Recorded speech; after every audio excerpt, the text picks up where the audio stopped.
Everybody? It's the Digital World Podcast. Now, this article is interesting because we're going to get into something that I saw George Gammon talk about, which he's been talking about it for a while. He's a very intelligent individual, and he's right on the money.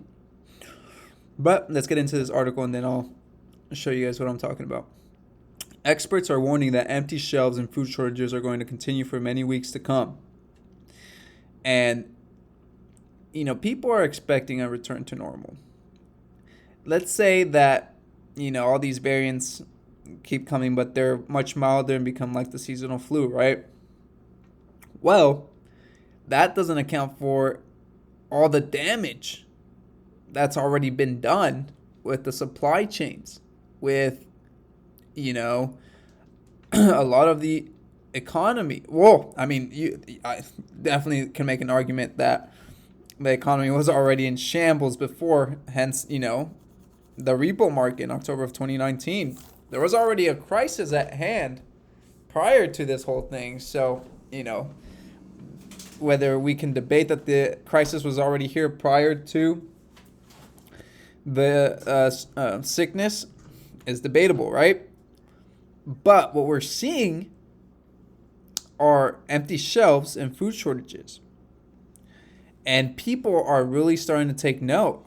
I've noticed it in the area that I live, in many stores. You go to Whole Foods, right? You go to these Walmarts, everything, Target, they're all showing signs of these shortages. And people are expecting the sickness to go away and also everything to return back to normal. But little do they realize that supply chain, global supply chain that's taken decades to build up, you can't just all of a sudden get it back to normal after everything that's happened. Prices are insane. They're going up, up and up and up and up. And experts are telling people, hey, you should probably prepare for these shortages. They're going to keep coming. Here, we see that container ships, right? Here, let's see.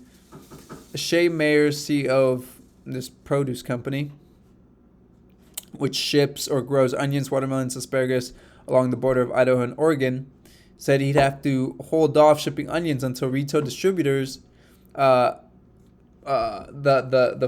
freight costs go down. We typically will ship East Coast to West Coast. We used to do it for about $7,000. He said today it's between 18 to 22. That's 3x what he used to pay. So you can essentially 3x your grocery bill. You're spending $100, you're spending $300 now. And people will take notice of this. People will, and they'll start complaining. Not only that, right? People who like goods from California can see those prices. Like if you get pistachios, right, kiwis, etc. from California, you can expect that to go up in price. Also, with the labor shortage, because of these draconian mandates, people are being forced to choose between their livelihood or getting that medicine. Who knows what it contains in it?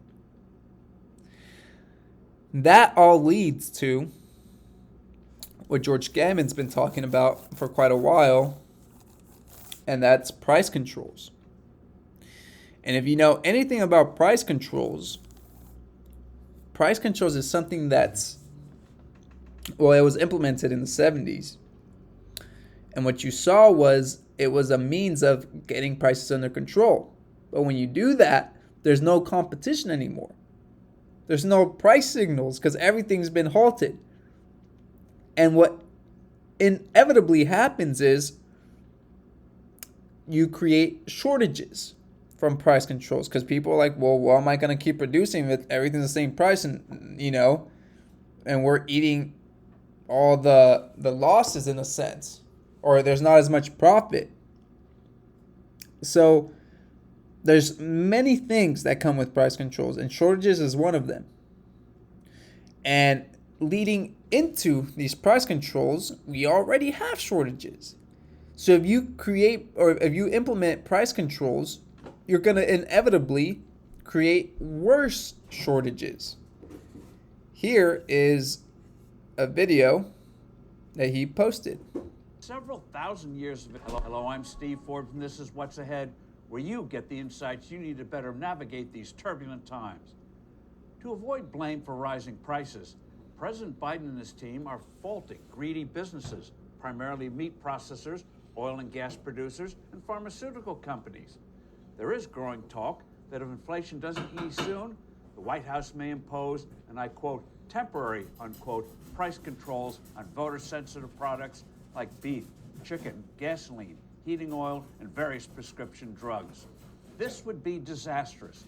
As several thousand years of experience has demonstrated, controls don't work. They make things worse because they attack symptoms, not the underlying cause, which is lowering the value of the currency. So governments always look for inflation scapegoats. The Roman Empire blaming Christians, Europe faulting witches during medieval times, or President Nixon pointing the finger at currency speculators and Arab oil producers for the great inflation of the 1970s. By artificially suppressing prices, controls increase demand for the products while hurting the creation of more such products because producers can't cover their growing costs. Take a White House favorite target, meat. Demand for meat around the world has zoomed during the pandemic. That unexpected surge initially sent prices up. That's why profits for meat processors temporarily went up. But that will change as production costs increase. The cost of feed is moving higher. The cost of transportation is rising because of a shortage of drivers, as well as significantly higher prices for fuel. Other materials like packaging are also more costly. Okay, so I'll stop it there, but you get the point of what's happening. And it's like he said, you're treating the symptoms and not the root cause. If you implement this, and they will, what's going to happen is going to see more shortages. And it won't be evident at first. People will like the idea because they're like, oh, wow, this is great.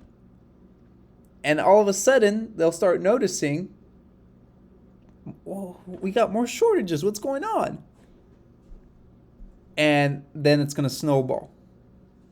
And if they remove those price controls, and they will eventually, you're going to see the prices shoot up, because that's what happens.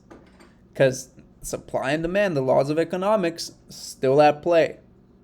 So, a long-term perspective of price controls is an awful idea. And that's where we're headed. And that's why I keep beating the drum. Use this time that you have, which I think is 2022. It's a pivotal year to prepare the best that you can. Okay? And that's my advice. This is for 2022. My goal for myself and for this channel is to beat the drum on preparing. Okay, folks? So if you like this content and you're new to the channel, consider liking and subscribing. This is the Digital World Podcast, and I'll see you in the next episode.